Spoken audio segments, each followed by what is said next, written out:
halos every night, kasi martial law pa during that time eh. Hindi pa nalilit yung martial law. Every night halos may maririnig kang Armalite.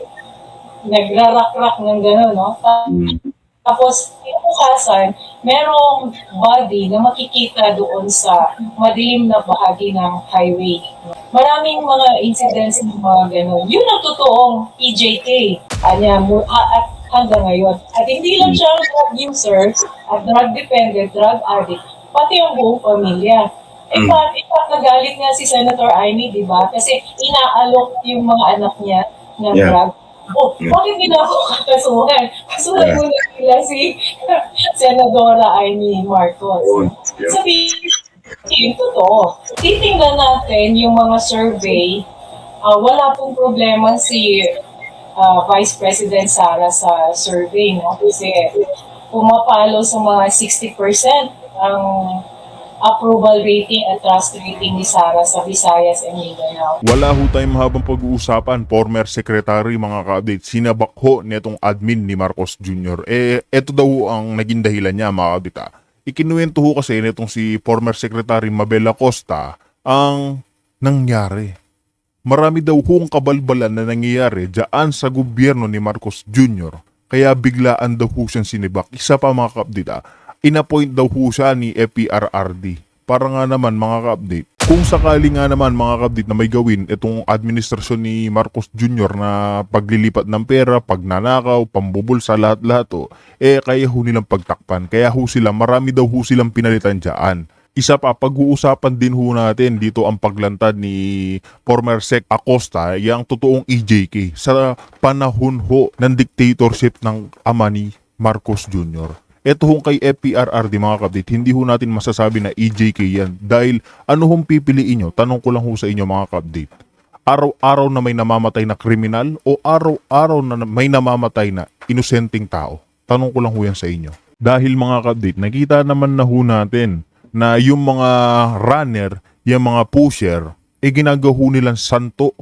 Ginagawa ho santo nitong administrasyon. Bakit itong mga majority dyan sa Senado, tahimik ko sila sa corruption? Kasi nga ho mga kabit, mismo si former Sec Acosta, pinaglalantad niya na ho na marami raw ho nakakatanggap ng mali-maleta dyan. Ano ho bang expect natin? Pinagtatakpan nga ho nila, pati yung mga media outlets pinagtatakpan, pinapabango nila ang pangalan ni Martin Romualdez, ni Marcos Jr. Kasi nga ho mga update, shareholder ho si Martin Luther King. Isa pa mga update, nagsalita rin ho ito si BP Sara. Meron ho siyang babala sa milyong-milyong Pilipino. Kaya nga dit, wala na ho tayong mahabang pag-uusapan. Kung bago lang ho kayo sa ating channel, isang like, isang share, isang subscribe lamang ho, malaking tulong na nirektan na ho tayo dito. Pasadahan na muna ho natin. Ito nga ang former secretary na sinibak ho sa pwesto dahil nga power tripping lamang ho itong administrasyon ni Marcos Jr. Kailangan may notification, may grounds, no? It could be criminal grounds, it could be administrative grounds for cause. Can be removed for cause. Pero walang cause na grounds. Wala ding notice, walang... Bigla na lang may nagsabi na bago na yung head ng Minda, tapos may appointment na siya. Ganun lang. Oo. So meaning... Dalawa kaming secretary ng Mindanao Legal Authority because I was appointed by President Duterte and he was appointed by President Marcos. So, nagkaroon ng hidwaans ng mga panahon na yun. Kung sino ba ang totoong secretary. Because, number one, I did not resign. Number two, I'm the sitting secretary. So, there's no reason to be replaced. Hindi ako nagkasakit, hindi ako nag-resign, hindi ako... Walang kinaso sa inyo, no? Hindi kinaso. And by saying protektado kayo at you can only be removed with a cause, it doesn't mean na pag mayroong cause, ma-remove ka kaagad. Dapat i-follow din yung Yan ho yung mahirap dyan sa administrasyon ni Marcos Jr. Kung hindi ho na siya kilala mga kapatid, siya ho yung si former secretary Mabel Acosta. Dyan ho siya dati nagtatrabaho sa gobyerno ni Marcos Jr. o gobyerno ni admin ni FPRRD. Pero nga nung lumuklok si Marcos Jr., hindi naman daw ho siya nag-resign mga kapatid. Ano hong ginawa sa kanya? bigla ho siyang sinibak para ho palitan sa pwesto. Kasi nga mga update, na-appoint ho siya nung panahon ng ating former president. Pero tingnan nyo nga naman mga update, sa bilis ng panahon at kakapal ng pagmumukha ng administrasyon, gagawin ho nila yung lahat para tanggalin isa-isa yung mga appointees ni FPRRD. Diba? Process, you have to have adjudication process, You have to be found guilty. or you have to be found guilty administratively, pero walang proseso si Pavel, no? Wala po. In fact, when I was Secretary of Mindanao Development Authority, we had the highest COA ratings. Ibig sabihin, everything was above board. Walang mga gusot, walang mga findings. In fact, we were commended because napakaganda ng takbo for 2 years when I sat down as Secretary. So, Sec Mabel, since illegal yung pagkakadismiss sa inyo, hinabol niyo ba to o nagsampa kayo ng kaso sa gobyerno? Nagsampa po ako ng kaso dahil sumangguni ako doon sa mga former cabinet secretaries din ni PRRD. Sabi nila, you're in the right, so fight for it. Kasi klaro naman yung klaro naman yung Republic Act. So, I tried. Yeah. Pero syempre, I lost sa lower courts. Hanggang sa Court of Appeals, I also lost.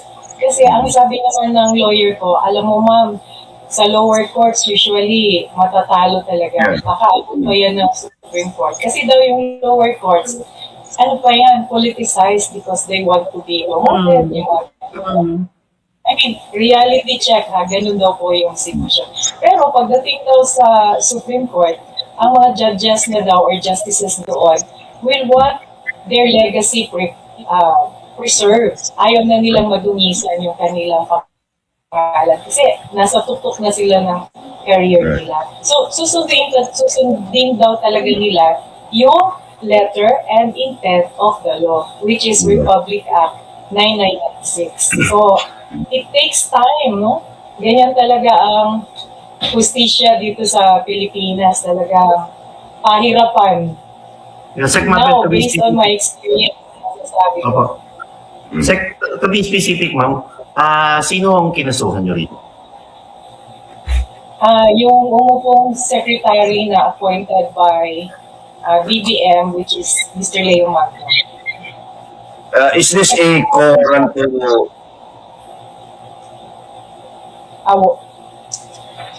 COA to, yes. COA. yeah, it's current. Okay.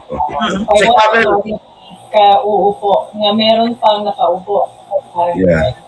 Yeah. Yeah. Sec Mabel, ano lang, para lang rin sa ating mga kababayan.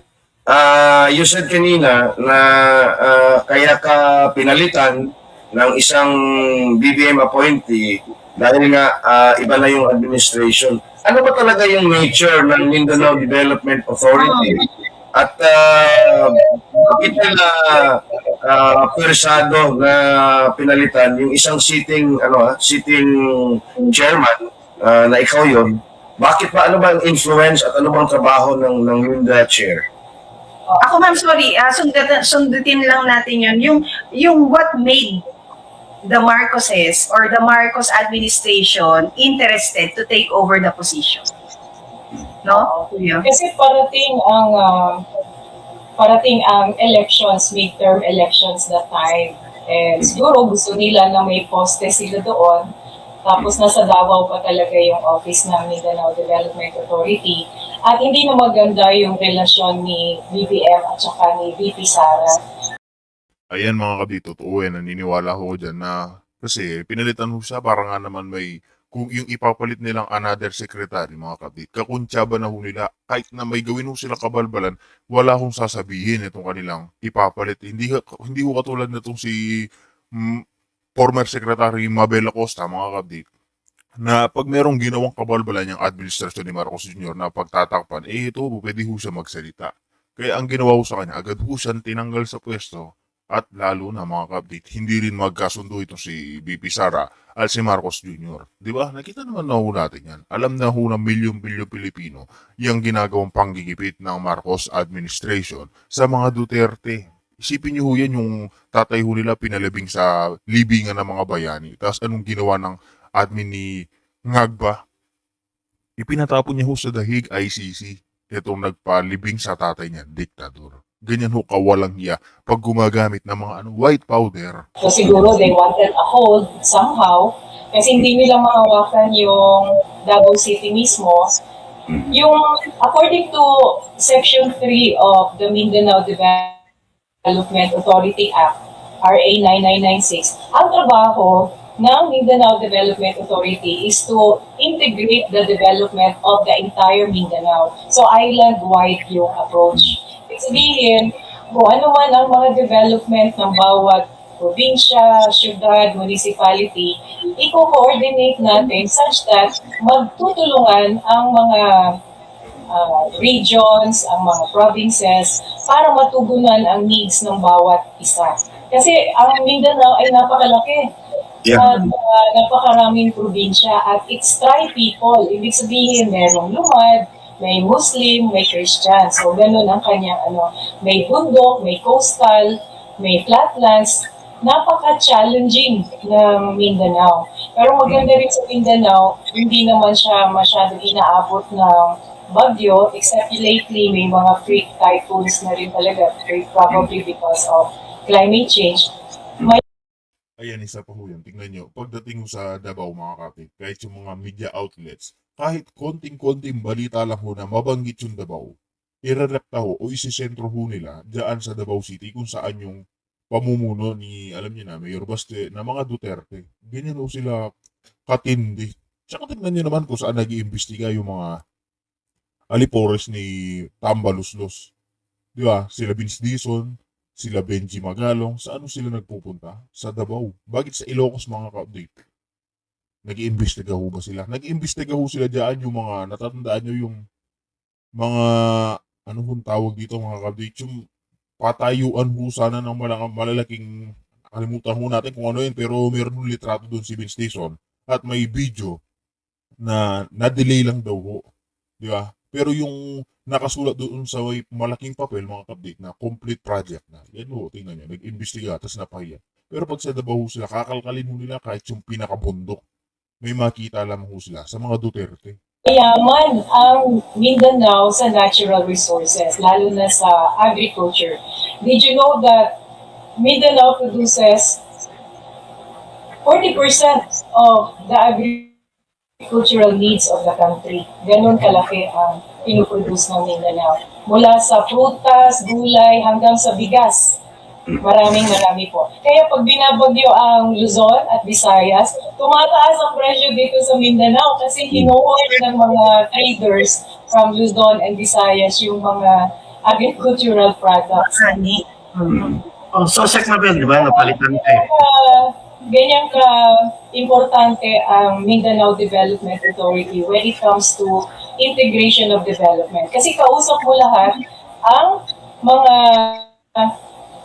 CEOs or heads ng agencies at saka yung mga LGUs. Kausap mo silang lahat. And aside from that, kausap mo yung mga funding agencies, international, lalo na NGOs, tsaka yung mga grants,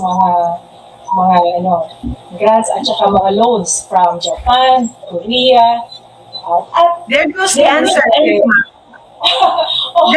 I think there goes the answer why the interest of the Marcos administration to take over the office and the that's position. right, that's correct. So, Marlo, you were saying something?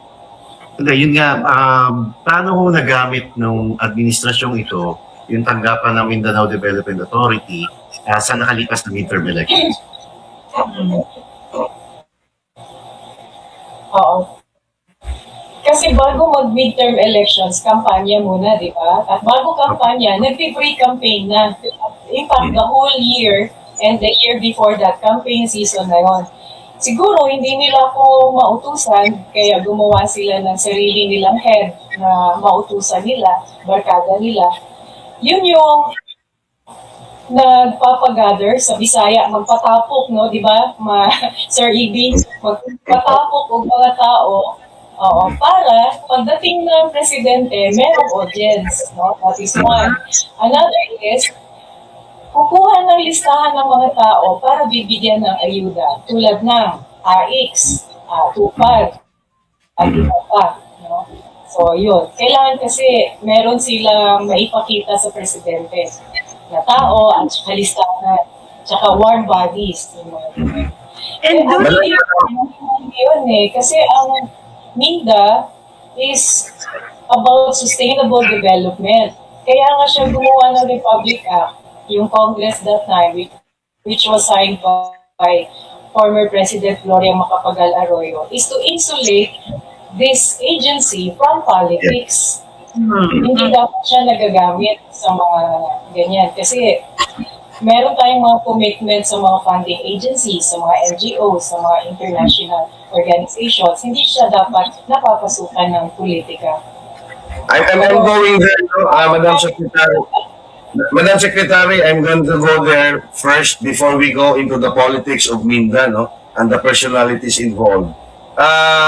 Kasi sinasabi mo yun, no? May nabasa kasi ako na yung Minda, siya pala yung parang lead agency doon sa hindi na natin naririnig na BIMP IAGA, yung Brunei, Indonesia, Malaysia, Philippines na East ASEAN Growth Area. Ano na po yung nangyari ng BIMP IAGA na yan? During your term at saka nung ito ngayong bagong secretary? Oo. Yung BIMP IAGA, this is a subgroup of the ASEAN. Pero ang mga members nito ay 4 lang. Brunei, Indonesia, Malaysia, Philippines.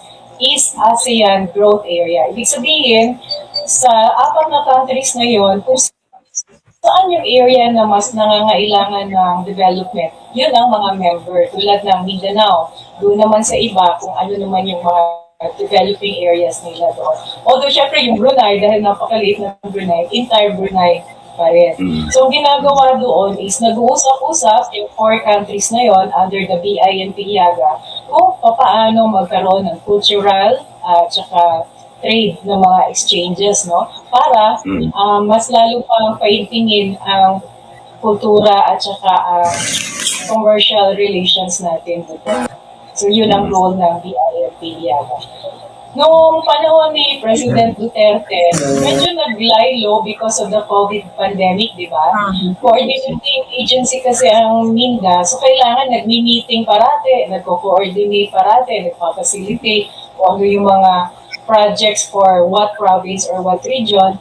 So medyo nag-lie-low nung pandemic. So pagdating ko, ano naman, end time naman ng pandemic, ni-revive ko ulit during my time yung relations with Brunei, Indonesia, Malaysia para dun sa BIMP IAGA. And patuloy pa rin naman kahit na sino ang head ng agency ng MINDA kasi commitment, international commitment po yan at ang any head or every head of MINDA has to fulfill that role. is it, do you see it being fulfilled sa kasalukuyan and under the new administration or leadership? Oo, kasi commitment yan, Pame, as to the intensity and as to the passion of the leadership, depende na yan sa may katawan kung sino yung nag-head. Pero yung the usual activities, may annual, may semi-annual, may quarterly, patuloy po yun. Pero ma'am, Sec Mabel, kasi yung integrity ng administration ngayon, given all the issues na meron tayo pagdating sa corruption, naki-question kung nandyan ba talaga yung passion, kung nandyan ba talaga yung sinasabi ninyong depende sa katawan yan nung bagong namumuno, kung tutuparin niya o hindi. Even Congressman Sid Ungab said na mayroong mga foreign assisted programs na nagawa nilang idalhin under the unprogrammed funds sa budget natin noong 2025. In terms of grants na nakukuha po ng MINDA, noong pong panahon ninyo, nagre-range po how much? Wala akong exact figures pero it would run up to billions. Billions? Although, yung dumadaan ang pera mismo sa Mindanao Development Authority kasi ano lang kami, background kami hindi mo kami makikita sa infrastructure projects kasi hindi kami implementing agency.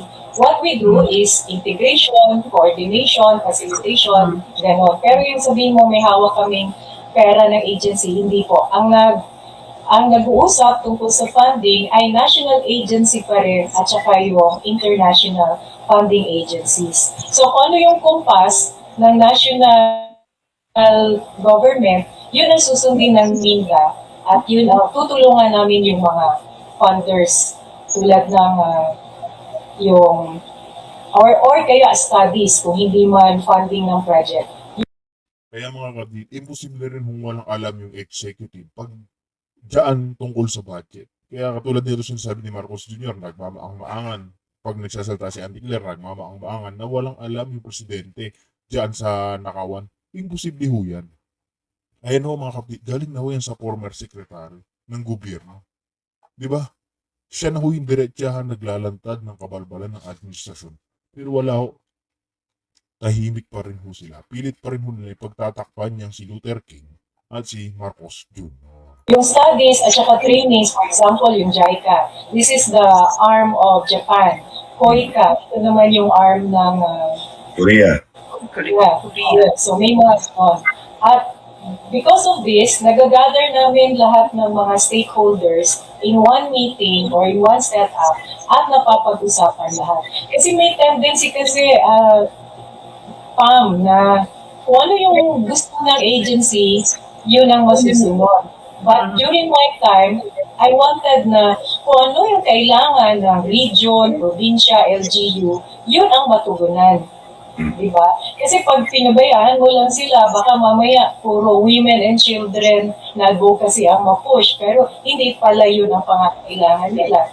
O kaya health and sanitation na ipupush nila. Pero farm to market roads pala ang pangangailangan. So, minamatch natin yung strength ng funding agency at saka yung actual needs assessment ng lugar.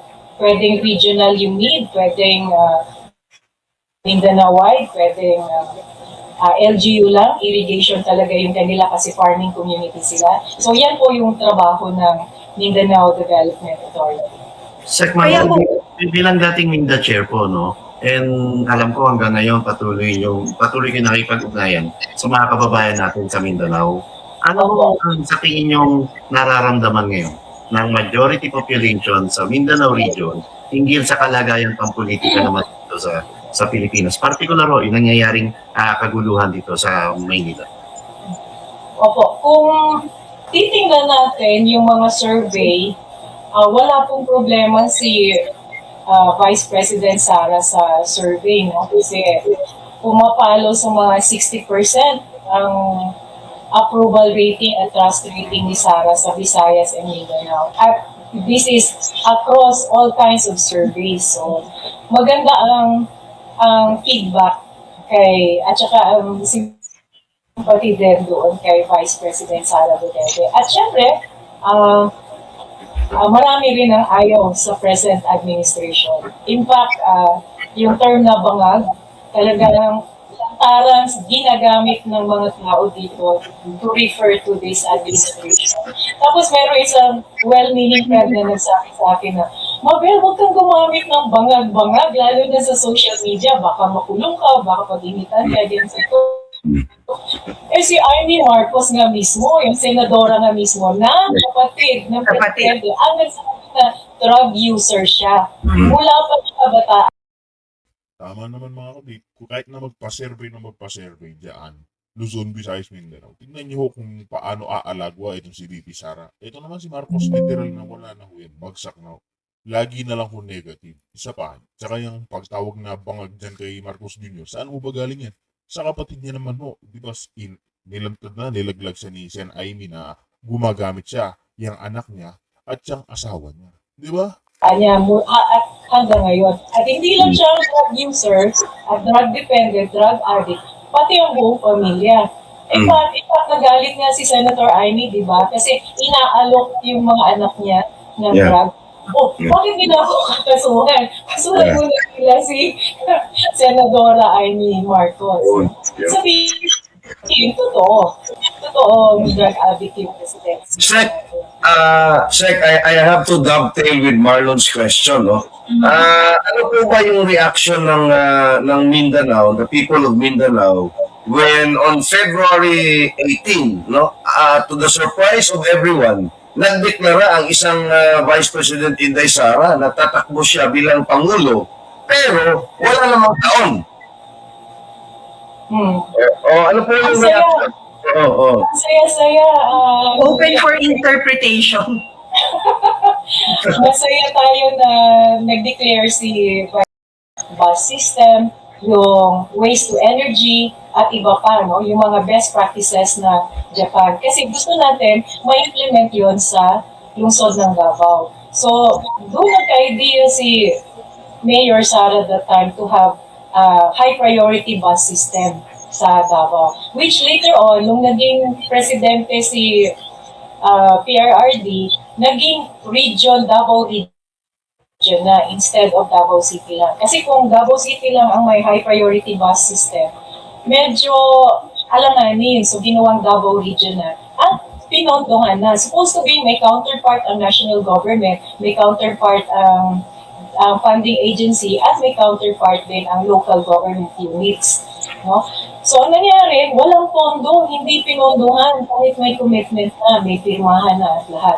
Pero, nahinto ba ang Davao City sa magandang mga plano? Hindi po. Yung counterpart ng Davao City na pondo, ginamit pa rin para sa bus. So, initially, nakabili na po ang lungsod ng Davao ng 10 buses. At siguro nakita nyo na rin sa social media. Ano maganda, di ba? Ayan nga mga kabit, tulad ho ng sinabi ni Mayor Basteo, ni Kong Pulong, hindi na ho nila kailangan ng tulong sa national government. Mismong sila ho mga kabit, debt-free ho sila. Debt-free. Ibig sabihin mga kabit, wala hong utang niyang Davao at kaya ho nilang tukuran o kaya ho nilang magsilbi sa mga Davaoeños nang hindi humihingi ng tulong sa Manila, dyan sa national government. Kaya ho nila maging independent. Nakita naman na ho natin, kaya nga itong ating mga kababayan, sinabi na ihiwalay na yung Mindanao sa Luzon. Bakit ito? Kasi nga mga kabit, yung kabalbalang pagnanakaw ng mga nasa Luzon, yung mga kongresista, yung mga senators na nadadawit diyan, dinadawit ho nila yung mga taga Davao. Pilit ho nilang dinadawit yung mga Davaoeños. Wala naman ho sila, malinis ho sila. Ngayon, nakikita niyo naman ho mga kabit, kung gaano kadisiplinado, pati ho yung tao sa Davao. Marami na nga hong nag-i-invest din sa Davao kasi nakikita na ho nila. Progressive ho siya. Progressive yung Davao. Di ba? Tulad ho niyan, nakakabili na ho ng sarili nilang bus, libreng sakay. O, di ba? Saan ka makakita niyan? Sa Manila? Yung libreng sakay ng mga LRT, ilang araw lang, di ba?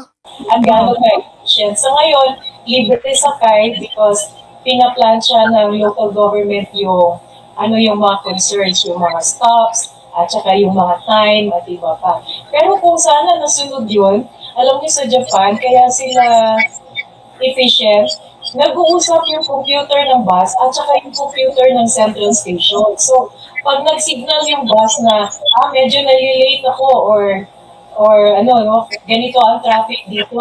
Mag-respond yung central station na i-adjust niya yung mga traffic lights sa bawat intersection such that you will always be on time doon sa designated bus stop.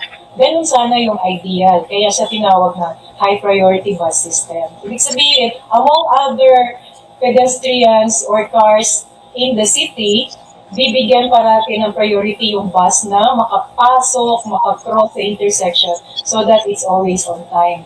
Alam mo, So, sa mga yan hanggang 10 buses pa lang yung nakayanan. Kasi walang counterpart ng national government. Hindi po pinondohan kahit may commitment.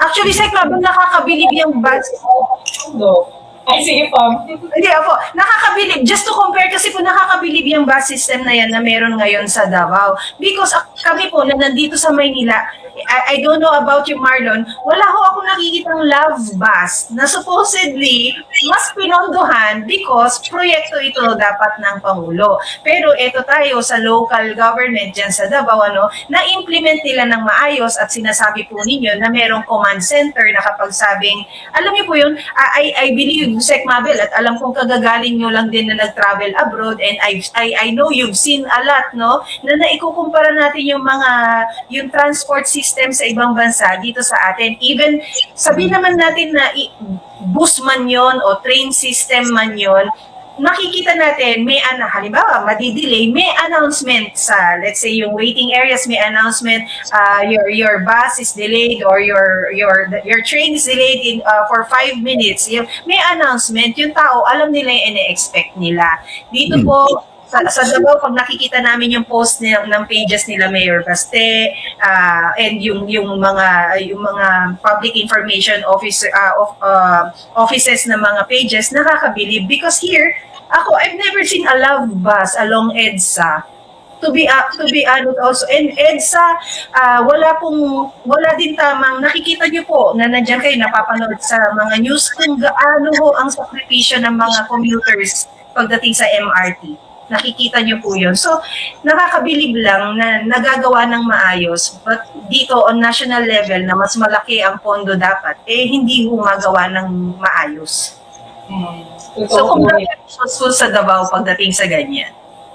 Oo. Ah, Very forward-looking ang leadership ng LGU ng Davao City. Ibig sabihin, hindi siya nag-aantay ng mapondohan, hindi siya nag-aantay ng approval ng kahit kanino. Hanggat kaya ng LGU na gawain at pondohan, yung counterpart ng local government, tinututuo niya kasi nag-commit ka na di ba? At nag-budget ka na So, kung ano man yung counterpart ng national at saka international, sige, gawin nyo lang kung anong gusto nyo. Basta kami, tuloy-tuloy kami kung ano yung binudget namin at ano yung development plan namin. Kaya itong ating mga kababayan sa Davao, na yung mga taxpayer ho dyan, maganda ho yung kinapupuntahan ng inyong mga ibinubuwis. Kasi hindi tulad dito sa Maynila, kahit nasabihin na ho natin hahati-hati yung mga buwis, mga kabdi. Tingnan nyo naman ho saan napupunta. Napupunta ho sa kaban. Napupunta ho sa mga bulsa ng mga kongresista, mga magnanakaw, at ng presidente ho nating ngagba. Tsaka yung pinsan niyo si Martin Luther King. Di ba? Sino ba nakakaawa? Yung mga Pilipino. Pero dahil nga maganda yung pamumuno dyan sa Davao, nagiging independent ho sila. Nakikita natin na progressive ho sila. Kaya ho nilang maging magsarili. Hindi na ho nila kailangan itong national government. May sarili ho silang desisyon, may sarili ho silang aksyon. So, kaya Sec Mabel. initial yung 10 buses. Sec Mabel, no? Because of what's happening doon sa Middle East ngayon, na-highlight din yung isang departamento ng Davao City LGU. Mayroon pala kayong department or parang agency na nakatutok sa OFWs. Meron kayong hotline, meron kayong paano yun sa Davao City? How does it work? Ang pagkaalam ko is, it is still under the office of the mayor, no? Unless gumawa na ng legislation yung city council.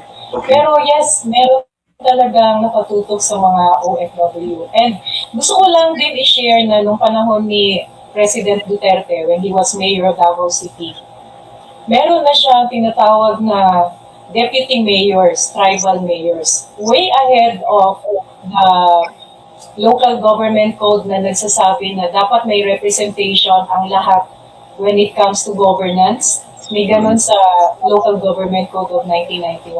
Meron na siyang deputy mayors for the 11 tribes of Davao City na sinasweldohan niya, na sinasapuni niya kung paano governance na hindi sila na ma-marginalize, kung hindi inclusive siya.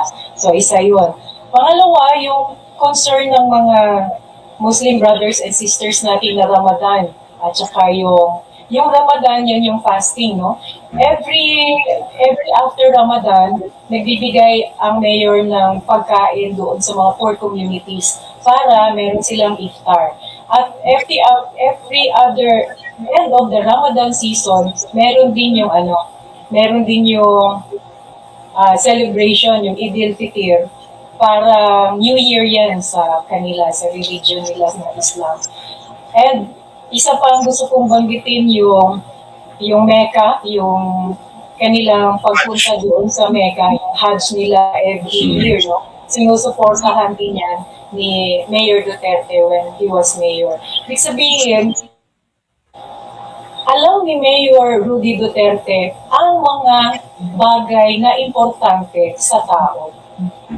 Tinutugunan niya kung ano yung mga pangangailangan at kung ano yung malaki ang impact sa welfare ng tao. Kasi hindi naman yan lahat bigas eh. Di ba? Ang LGU, ang iniisip bigas kaagad, di ba? Kung may pangangailangan, bigas. Hindi, he went further than bigas-bigas at sardinas na pinamimigay. Ang sa kanya is ma-feel ng mga residente ng Davao, ng mga Muslim, Indigenous at Christians na what is important to them is important to the leadership. Parang ganun yung type of governance niya. So yung mga poor talaga na Muslims na hindi makaka-afford ng international travel papuntang Mecca, nabibigyan ng chance na makarating ng Mecca na Tapos mga kapatid, pagkukumpara natin itong si Marcos Jr. sa ating former president, napakalayo ho niyan mga kapatid. Tignan nyo yung mahigit 1,000 OFWs na naiipit sa gera mga kapatid, hindi ho niya masolusyonan. Ilan ho daw yung nakauwi? Tilalakay na ho yan dyan mga kapatid na nasa 60 pa lamang ho yung nakauwing Pilipino. Tapos ang masakit pa ho dyan mga kapatid, hindi ho lahat yan OFW, yung iba yung nagbabakasyon lang ho, nag-e-enjoy. Isa pa mga kapatid, nagbayad pa ho sila ng ticket pa uwi sa bansang Pilipinas. Hindi ho libre. Yan ho yung pinagmamalaki nyo si Bongbong Marcos. Wala ho yan malasakit sa mga Pilipino. Yung totoong may malasakit sa Pilipino, sa mga OFWs, ayun ho yung tinapon sa Netherlands, pati yung mga kapatid nating Muslim, pinahahalagahan ho ng ating former president. Pero si Marcos Jr., papogi lang ho yan sa social media. Di ba? sponsored ng New York. Ganun siya ka-personal mag-run ng kanyang governance. Meron talagang vision for Davao ang mga Duterte po. Sek Mabel, nabanggit niyo po kasi kanina, maraming injustisya na kwento na ginagawa-gawa against Vice President Sara Duterte. Ganon din ho naman, merong injustisya na ginagawa against Davao. That's correct. Yung ang dami, yung hina-highlight kung ano-ano sinasabing problema, dyan daw nagbabaha, dyan daw may mga ghost projects and things, Sek Mabel, will you agree na malaki ang role ng mga injustisya na to dahil malaki ang failure ng media sa pagbabalita ng dapat tama? That's correct. In fact, mas maraming inaccuracies ang mainstream media, mas maraming fake news ang mainstream media, in particular dito sa site ng Mindanao or Davao. Kasi, halimbawa na lang, sinabi nila na ang pinaka-congested daw in terms of traffic ay ang Davao City. Yes. Pero, ang mga pictures na pinapakita ay hindi naman syudad ng Davao. Mga O diba, lahat o ng paninira kasing puri mga ka-update. Pagdating mo sa Davao, yung media mga ka-update, reptahan mo silang. Alam nyo na, sinisiraan. Pero pagdating dyan sa Ilocos, sa nasasakupan ni Charis ng House of the Representatives, ni Ngagba, tahimik ho sila. Sino hong punteriya nila? Ayun ho, yung mga Duterte, paninirang puri sa mga Duterte, ayaw ho nilang pabanguin. Kasi nga 2028 presidential election, ayan na ho, pag-uusapan din ho natin yan si BP Sara mamaya. Di ba? Nagsalita na naman ho siya kahapon at ngayon mga kapatid, magkaiba ho yan. aring ito ay EDSA or other parts of the Philippines, but it's not Davao. Kasi makikita yung mga landmarks eh. Ang landmark na yan, hindi yan Davao. Kasi yung mga taga Davao, alam ang mga landmarks dito. So, sabi nila ang pinaka-congested, which is not true. Of course, may traffic. Any urban city will have its urban problems like number one, traffic congestion. Pero yan ay nangyayari kapag may construction doon sa area na yon, kaya ay may standing water o kaya ay yung rush hour, no? Pero hindi tulad ng babaybayin mo yung EDSA na 24 hours ganun ng traffic. Hindi po, napakaganda ng traffic ng Davao. Kung may traffic man, merong rason at hindi ito 24/7 na ganun ang traffic. Marlon, can I make a follow-up? Secretary, kasi you were once part of a of the mainstream media. Big badge nga po yung nasa ano ninyo, portfolio ninyo. How would you have done, what's your take na ganito yung practice ngayon, and how will you compare it to back then na mas malaya kayong nakakapagpahayag? Ayun. So, totoo yan, Pam. Dati akong journalist, broadcast journalist sa local ABS-CBN. Kaya namin nakadaupang palad si Mayor Duterte because that was mga 1980s. Magulo ang Davao during that time kasi yung mga communist, terrorist ay nasa downtown, ay nasa ang city mismo, downtown ay red area na kung tawagin. Kasi Killing fields yan, no? 80s. yes, binabaril yung mga pulis, kinukuha yung kanilang mga armas. Ang tawag nila doon ay Operation Bakal. At hindi, walang getaway car ha. Nakachinelas, maglalakad paalis. Ganong kalala ang sitwasyon sa Davao City noon. And siguro other parts of Mindanao as well. Yun nga lang, ang experience ko ay limited doon sa Davao City. Doon sa subdivision namin, halimbawa, which is GSIS subdivisions along Latina, halos every night, kasi martial law pa during that time hindi pa nalilift yung martial law. Every night halos may maririnig kang Armalite. Nagrarak-rak ng gano'n, no? Tapos, kinabukasan, merong body na makikita doon sa madilim na bahagi ng highway. No? Maraming desaparecidos, maraming mga namamatay. Minsan nga hindi taga Davao galing sa ibang lugar.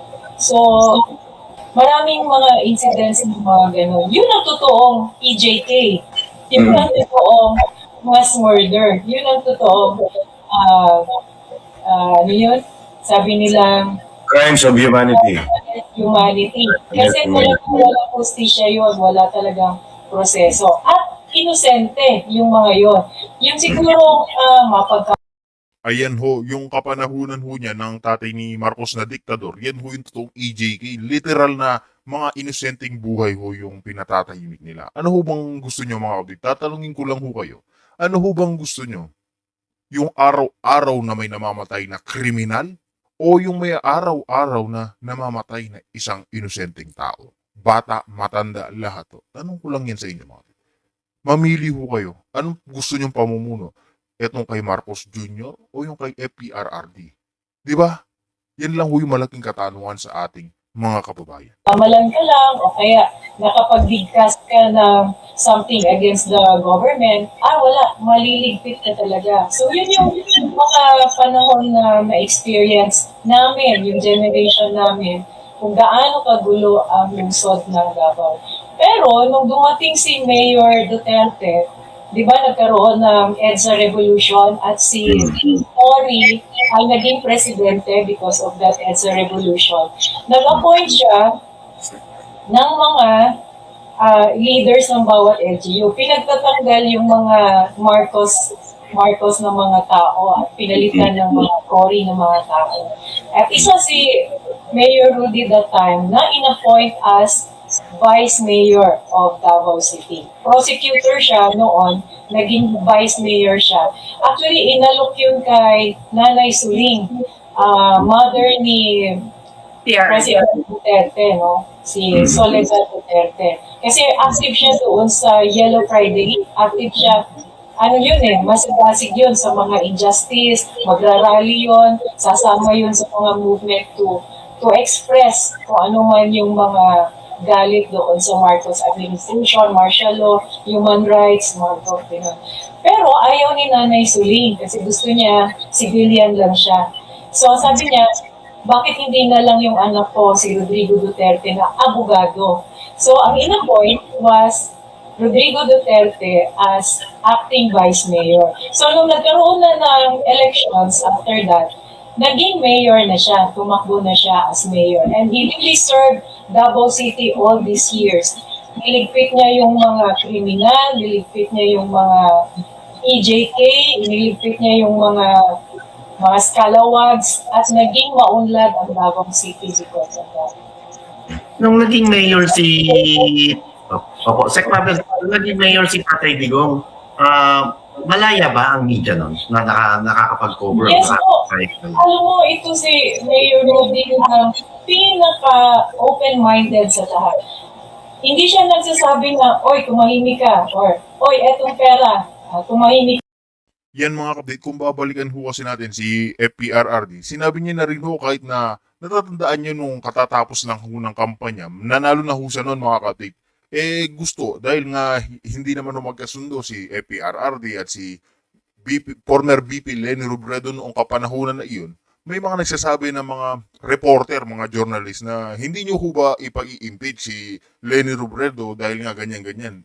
Dahil daw mga kapatid, sinisira ang kanyang yung pangalan, kredibilidad, lahat-lahat. Pero sinabi ho ni Pangulong Duterte noon, okay lang yan. Kaka-elect niya lang tapos i-impeach natin, sabi niya ganyan. Pinili siya ng milyon-milyong Pilipino tapos gaganyan-ganyan. I-impeach. Sinabi ho ni Pangulong Duterte, mga ka-update, na hindi na ho kailangang impeach kasi nga may freedom of speech, freedom of expression ho tayo. Pero dito sa Marcos administration, pag nilabanan mo yung gobyerno ni Ngagba, patatahimikin ho kayo. Pati nga yung mga journalists ngayon, mga media outlets, nakita naman na ho natin dahil shareholder si Martin Luther King, na pagtatakpan lahat ho ng kabalbalan ho nila, lahat ho ng pandarambong pagnanakaw ho nila. Ka dyan. Wala siyang ganun. Ini-engage niya lahat. Engage niya yung mga NPA, engage niya yung mga komunista, engage niya yung military, engage niya yung media. Lahat, hindi siya umaatras. In fact, kahit nga, minsan nga nung nag-imbita siya ng dinner, ito, isang table, military, isang table, NPA, yung isang table, parang kasal, ikutin niya bawat table. Kasi sobrang kaholic niya, ayaw niya na merong sektor na hindi napapakinggan. Gusto niya lahat ng sektor napapakinggan at nabibigyan ng kung anong pangangailangan. Halimbawa, Carlo, no? Yung mga NPA, sasabihin nila na, Mayor, yung nanay ko, dying, nasa ospital, gusto kong dalawin. Ganyan. So sasabihin niya sa military, bigyan niyo ng safe passage itong si Kami, ganyan, kasi gustong dumalaw sa nanay. Huwag niyong gagalawin. Ganyan. So, nakakausap siya directly. Hindi yung sabihin mo na pa-iba-ibang table o pa-iba-ibang pasikot-sikot. Hindi, nakakausap nila personally, face-to-face, ang mayor nila. O minsan naman, ang military naman ang may request. Sabi na, Mayor, yung isang tao namin sa bundok, ganito, ganyan. Hinold ng isang NPA leader. At gusto daw, kasi ginalaw daw yung kanyang dalaga, yung mga ganun. So, sasabihin ni Mayor, sige, ano bang solusyon natin dyan? Pakakasalan mo ba? Sila ba ay magkalaguyo or pinwersa ba yung babae? Yung mga ganun. So, pwedeng sampahan ng kaso or pwede rin ipakasal kung ano ang gusto ng bawat partido. So, ganun siya sabi na, hands-on. Ganun siya ka hands-on. Lahat dinanganapan niya ng solusyon na both parties can have a mutual agreement. Ganun siya na klase. Kasi, Sec Mabel, nakita rin naman natin ang Tatay Digong na nasa palasyo ng Malacanang na hinayaan niya ang media, bagaman lagi rin patuloy yung pagbati ko sa kanya. And kahit ang rapper, wala siyang ginawang panggigipit. Sa lahat ng batikos. Hindi katulad yan. Ang tanong ngayon, Sec Mabel, bakit po kaya nagkaganito ngayon ang mainstream media na kumpara sa dating paraan ng pag-report ng mga nasa mainstream media? Ito, sabi-sabi lang ito, no? Hindi ito truth. Pero ang chismis ay, most mainstream media, ang majority stakeholder ay si Martin Romualdez. Yan ang chismis. Hindi ko masasabi na facts yan because I don't have documents.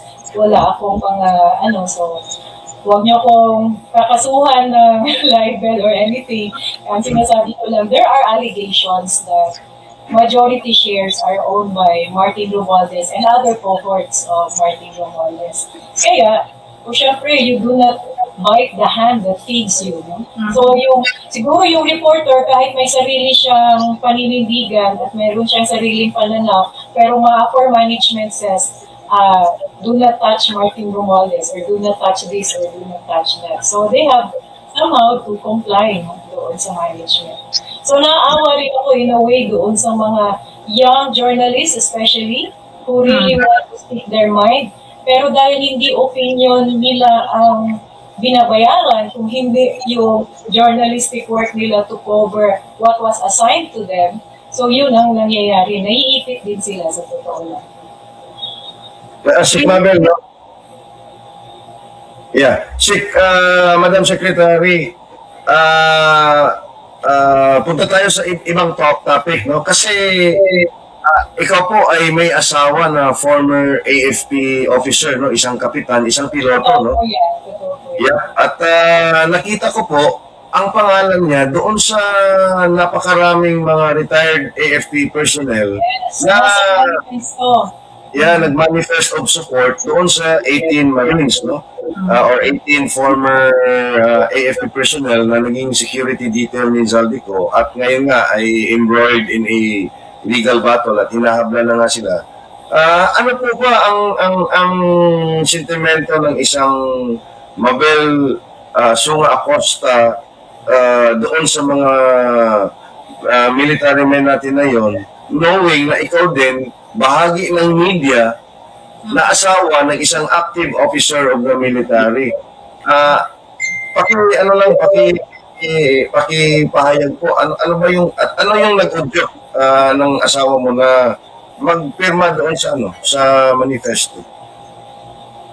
I'm so proud of my husband, Captain Reynaldo Acosta, no? Philippine Air Force Class of 83. Talagang napaka-nationalistic ng asawa ko na yan. Mula pa nung tinyente siya, magpahanggang ngayon na hindi na siya active sa flying. Pero mas active pa yan sa akin sa social media. Lahat ng mga saloobin niya talagang he puts it there.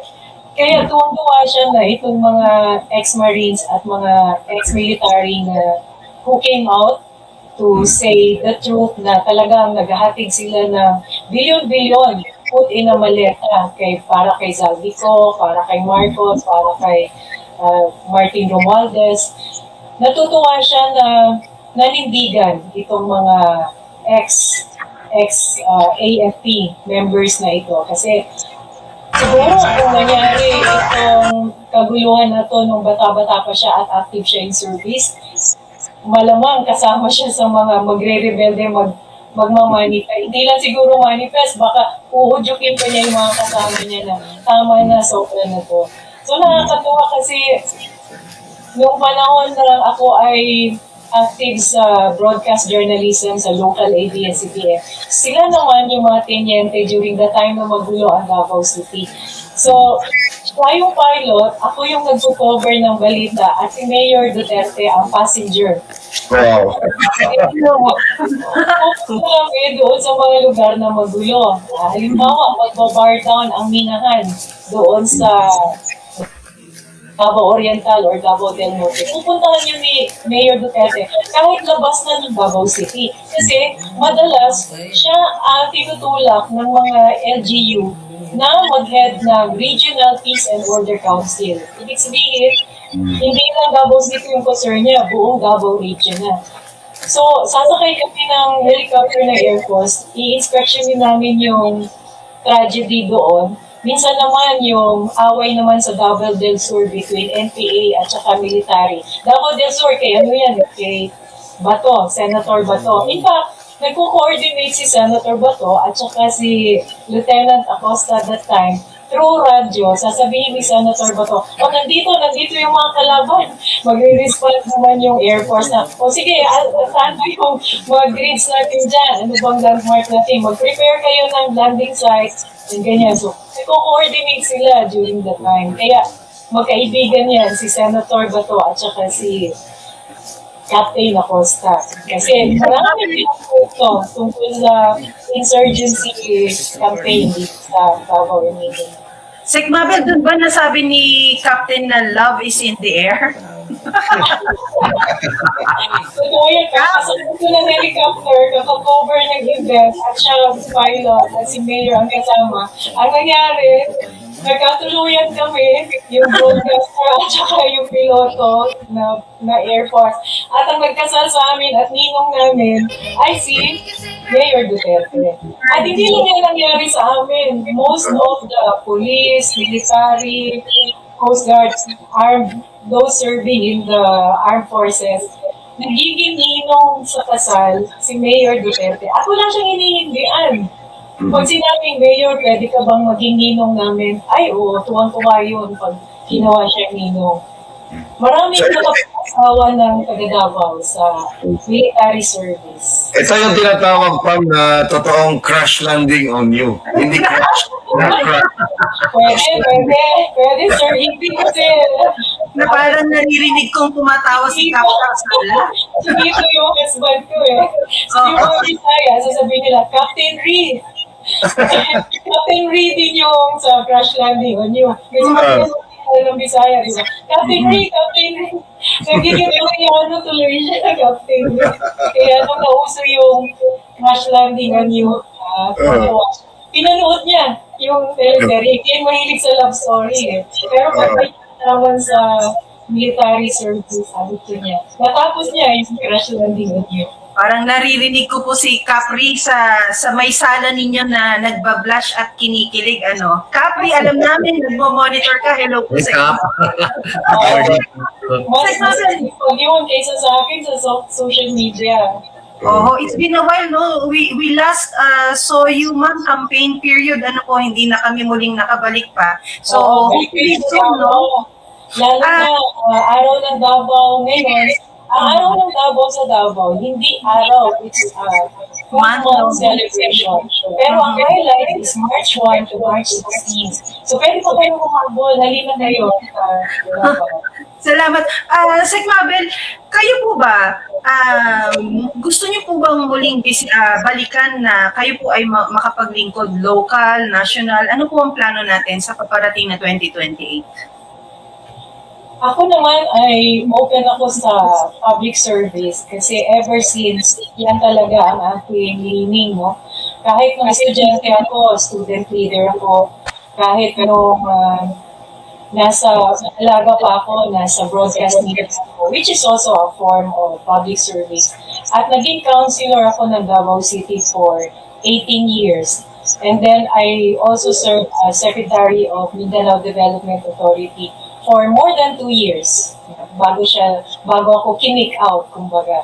So, nasa, ano ko na siguro yun, nasa paniniwala, lifestyle, advocacy, ang public service. So, open ako sa public service. Pero, hindi ko iniisip yan sa ngayon kasi nakakonsentrate ako doon sa paano ako makakatulong kay Vice President Sara na maging successful siya sa kanyang presidential bid.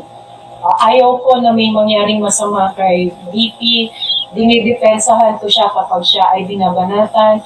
Gusto ko na overwhelming ang victory niya pagdating ng 2028.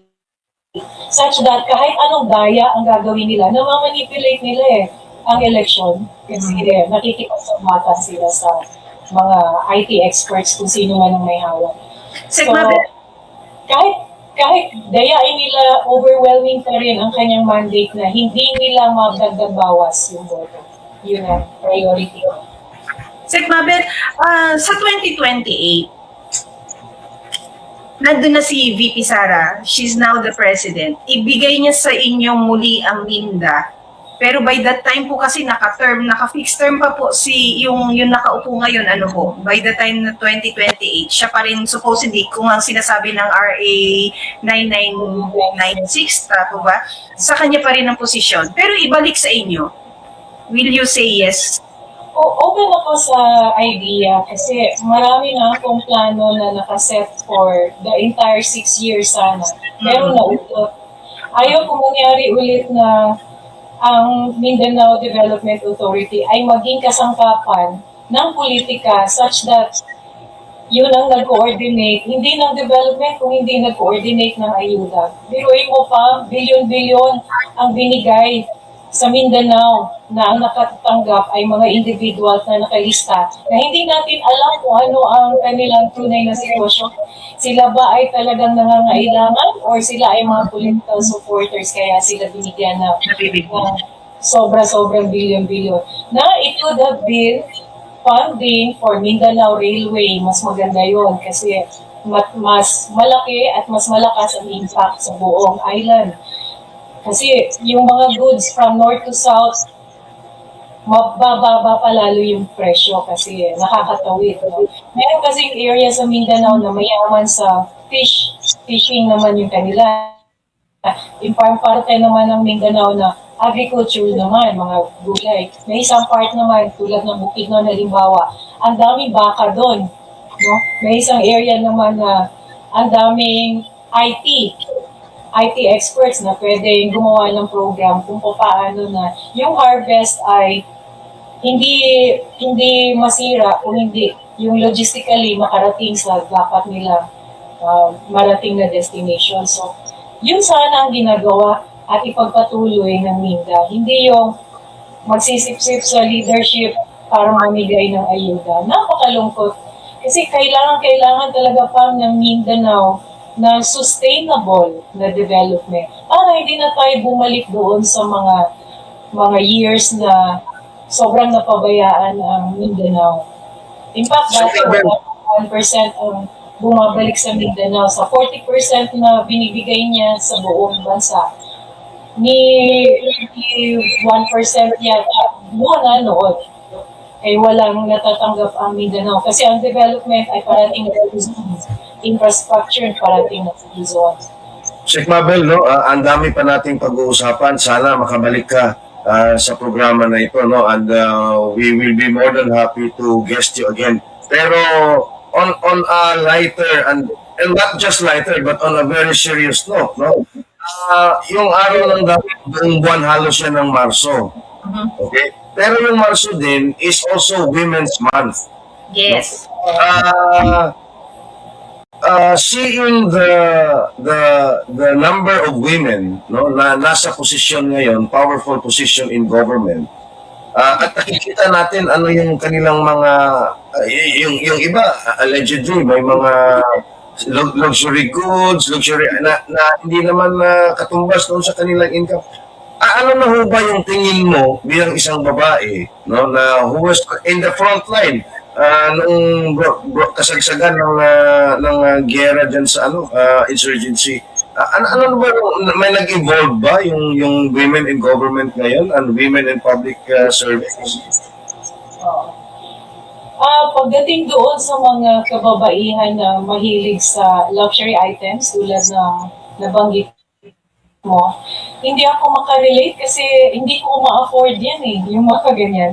Kung sweldo lang ang aasahan ko, kung talagang government employee ka na wala kang tinatanggap na commission, wala kang tinatanggap na kung ano-ano illegal, hindi mo ma-afford yan sa sweldo mo unless mayaman ka na from the start at pumasok ka sa government service.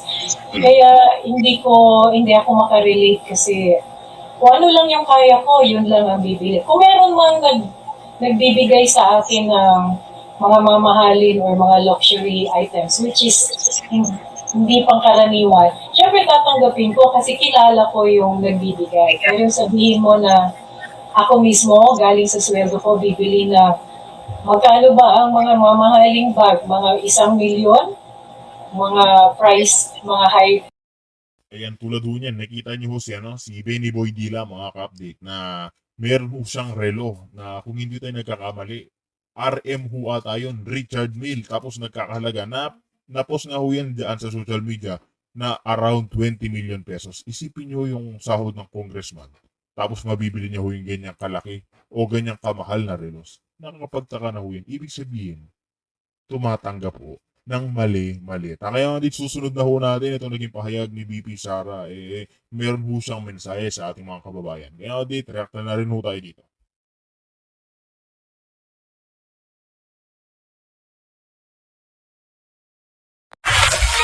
Salitain ka namin kapag nag-host ka. Wait mga kabila, nagkamali ho tayo ng video. Ito. I-double check lang ho natin mga ka-update. Nagkamali ho tayo.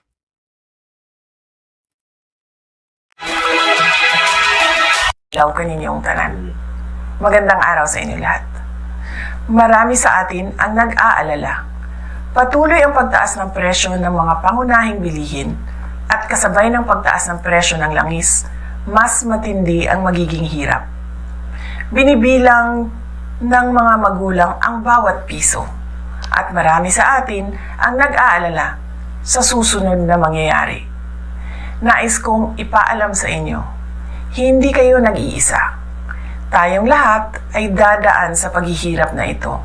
Mararamdaman natin lahat ang bigat ng pagtaas ng presyo, lalo na ng pagkain. Ngunit meron pa tayong magagawa bilang mamamayan at isang komunidad. At lalong merong kailangan gawin ang pamahalaan. Para sa ating mga lokal na pamahalaan, marami sa mga non-essential na mga aktibidad na gumagamit ng langis ang pwedeng ipagbawal muna, tulad ng parada sa festival. Bumuo ng komite para bantayan ang presyo ng bigas, mantika, pamasahe at iba pang pangunahing bilihin na apektado ng langis at bigyan ng maagang abiso ang mga mamimili at negosyante sa pagtaas ng presyo. Magbahagi ng impormasyon sa pagbabago ng presyo at turuan ang pamilya ng praktikal na hakbang sa pagtitipid, tulad ng pagbawas ng paggamit ng sasakyan at kuryente.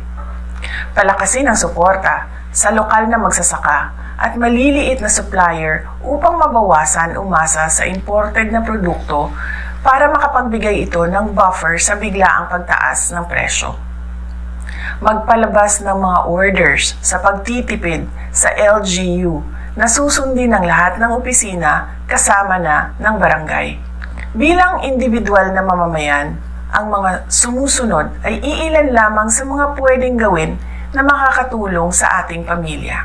Bigyang prioridad ang pangunahing bilihin at planuhin ang budget ng pamilya. Bumili muna sa lokal na produkto upang palakasin ang lokal na ekonomiya at mabawasan ang epekto ng pagtaas ng langis. Bawasan ang hindi kailangang paggamit ng enerhiya tulad ng pag-carpooling, bisikleta at pwedeng ayusin ang schedule ng lakad upang mabawasan ang madalas na pagbiyahe. Ngunit ang responsibilidad na protektahan ang mga mamimili ay higit pa sa ating mga tao o komunidad. Sa mga ahensya ng gobyerno na may tungkulin dito, kumilos na kayo. Kailangan bantayan ang presyo ng langis at epekto nito sa pangunahing bilihin at transportasyon. Magbigay ng maagang babala at magbigay ng paliwanag para sa mga mamamayan. Ipatupad ang mahigpit na hakbang laban sa hoarding at labis na taas presyo. Gawing regular ang inspeksyon at isarado ang mga lalabag na negosyante. Magbigay ng pansamantalang subsidiyo o price caps sa produktong pagkain at isaalang-alang ang targeted cash transfers sa low-income na pamilya. Magbigay ng advisory sa fuel-efficient na distribution ng pagkain at insentibo sa pampublikong transportasyon. Makakahanap tayo ng paraan upang mapagaan ang ating pasanin sa pamamagitan ng pagtutulungan sa komunidad, pagtangkilik sa lokal na produkto, at pagiging maingat sa ating paggastos at paggamit ng enerhiya. Kasabay nito, asahan natin ang aksyon ng gobyerno na protektahan ang bawat pamilyang Pilipino at tiyakin ang patas at matatag na pamilihan. Malalagpasan natin ang pagsubok na ito tulad ng nalagpasan natin ang pandemya. Higit sa lahat, huwag tayo mag-isip na gumawa ng masama sa sarili man o sa ating kapwa-tao. Mamuhay tayo ng marangal at may dignidad kahit tayo ay dumadaan sa kahirapan. Ayun nga ho mga kapatid ay naging mensahe ni VP Sara. Nakakatindig balahibo. Kahit na ano ho mangyari mga kapatid, huwag tayong gagawa ng hindi ho ikabubuti sa atin at sa ating kapwa, lalo na sa krisis ngayon na nangyayari. Pagtaas ng gasolina, kasi mga kabit, panigurado at panigurado, hindi lang ho gasolina yung tataas, pati ho lahat ng karne, pamilihin, gulay, makikita natin na tataas din ho yan. Kaya mga dita, kung meron kayong naging komento, reaction sa ating tinalakay, pinag-usapan, ito pang naging mensahe ni former secretary patungkol sa adik ang presidente, mga kabit. Sa comment section na lang ho natin pag-usapan. Kaya dito na ho natin tatapusin ang ating reaction video.